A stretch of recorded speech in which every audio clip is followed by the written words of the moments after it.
that God was before creation began. And there were many engagements that defined the civilization of God in himself before he found it necessary to begin to create other entities to participate in that civilization. And when God decided, on account of his benevolence, to bring other entities that he had to create because there were none anywhere to come into that fellowship, he had threefold agenda: that he will be known. In fact, Jesus was speaking, he said, this is life eternal.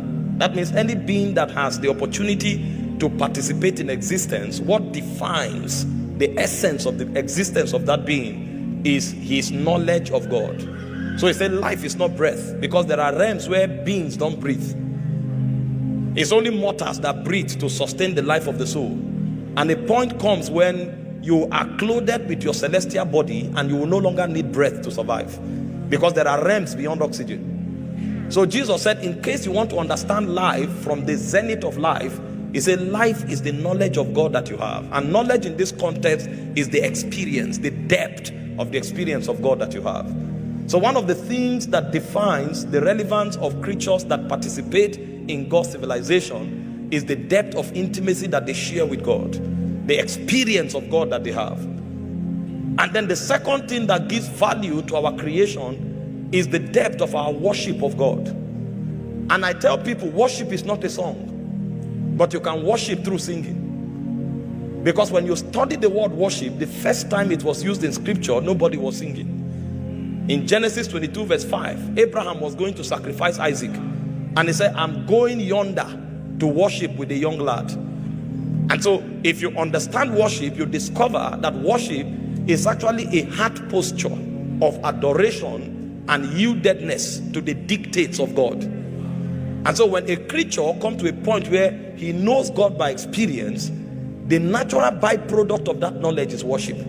Because now that he has known God, the promptings of God will be awoken in his spirit. And on the strength of that, he will have no choice but to adore him, because the glory and the ecstasy that comes out of God is beyond comprehension. That is why even the elders that live in the throne room, day and night, they fall on their faces. They never get used to him, because every time you look upon him, you see other dimensions. And so when a man begins to experience God, worship is the natural byproduct. He adores him, and then he falls on his faces. That's a testimony of surrender.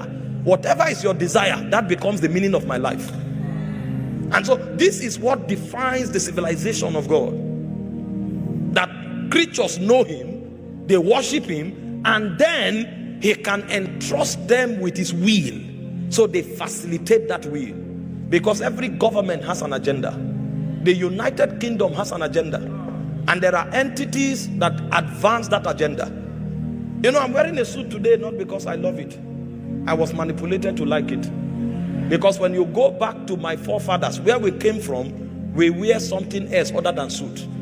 But aeons before now, the United Kingdom had an agenda to colonize the world and to impart their culture to the world. So the language I'm speaking is not mine. I don't love it, but I have to speak it to communicate.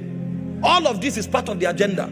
So a day will come when the whole population of the world will speak the language of the natives of this land. They will dress like the natives of this land, so that their lives become an expression of the culture of these people. And so they sent a team from one territory to the other. The team they sent is called the ecclesia.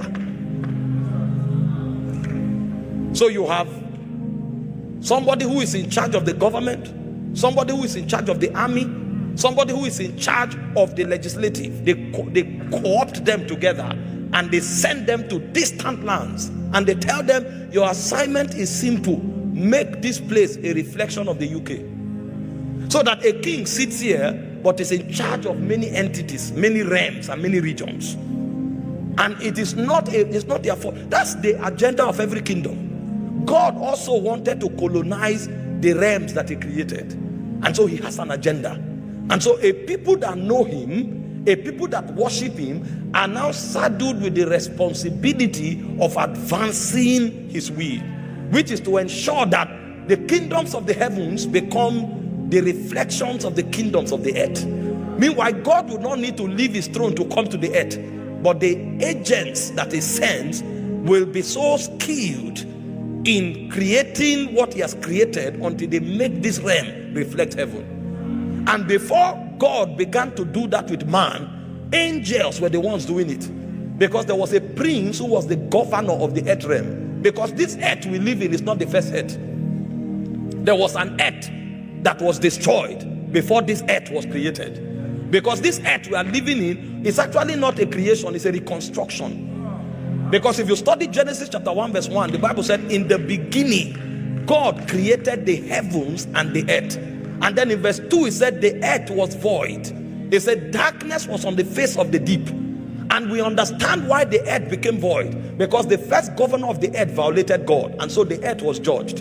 And the way it works is that when an agent who is in charge of a domain is judged, the region is also judged, because the region will naturally be a reflection of the character of the prince that governs the realm. And so when the first earth was judged, if you go to Jeremiah chapter 4 verse 23, you find what I'm talking about.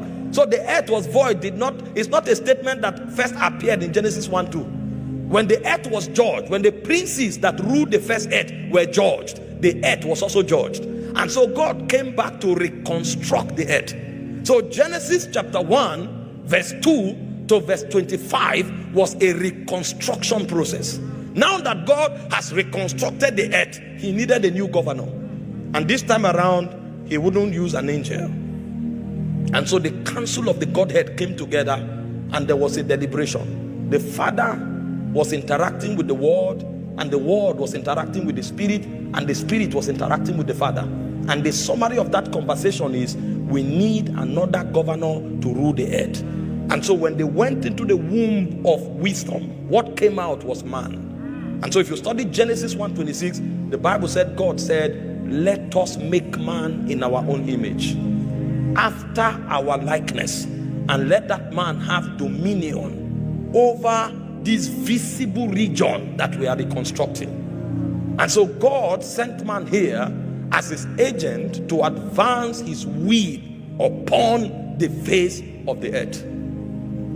And so man, and in alignment with other princes, once and again will appear before God in heaven. If you study the book of Job, the Bible said the sons of God appeared before God, and it says Satan also came, because he is now in charge of hell. It's a constituency. So the first convocation of the ecclesia is actually in heaven, where regional guardians come back to give report to the King of Kings. But you see, apart from that ecclesia of the heavens, there are also territorial ecclesias. Because eventually, as the earth begins to diversify, you'll find that there are many spheres, there are many stratas, and there are many kingdoms. And God expects that his sons will rule over those regions. And so the convergence of the sons of God on earth to advance his agenda is what we call the convocation of the ecclesia. And so when we are talking about ecclesia, we have gone beyond church membership. We are talking about citizens and legislators that come to sit at the gate, and the goal is to defend the interest of God and to advance the frontiers of his kingdom. That's the idea behind the ecclesia. Because when you study that word, its root meaning speaks of a people separated. And they are not just separated because they want to be isolated. They are separated because they are representatives of a group of people, and the idea is for them to propagate laws that will regulate the culture and the operation of the people. And so the church happens to be the ecclesia that represents the idea of God. You know, it wouldn't have been such a complex thing, except that the first Adam didn't know that he was representing a heavenly government on earth. So other spirits were looking for how to have a place in the agenda that God was running on earth. And so when the devil came to whisper to him in the garden, he didn't know that he was opening a gate. And the moment he opened that gate, Satan came in, and he also took authority over jurisdictions and realms. And so now there is a contention. The ecclesia will not just represent God anymore. The ecclesia will also stop the agenda of darkness, so that the will of God alone finds expression in the visible realm. And so when we are talking about the ecclesia, We are talking about people who represent God's interest on the earth, so that their presence is the only reason why God's agenda can be advanced. If they are not there, it will be impossible to advance God's agenda. God initiated it in Eden. It was sabotaged by the rebellion of man, and God reinitiated it when Christ came, because the ecclesia must stand for God's agenda to be facilitated. And so when we are talking about the ecclesia, there are 6 things that defines who the ecclesia is.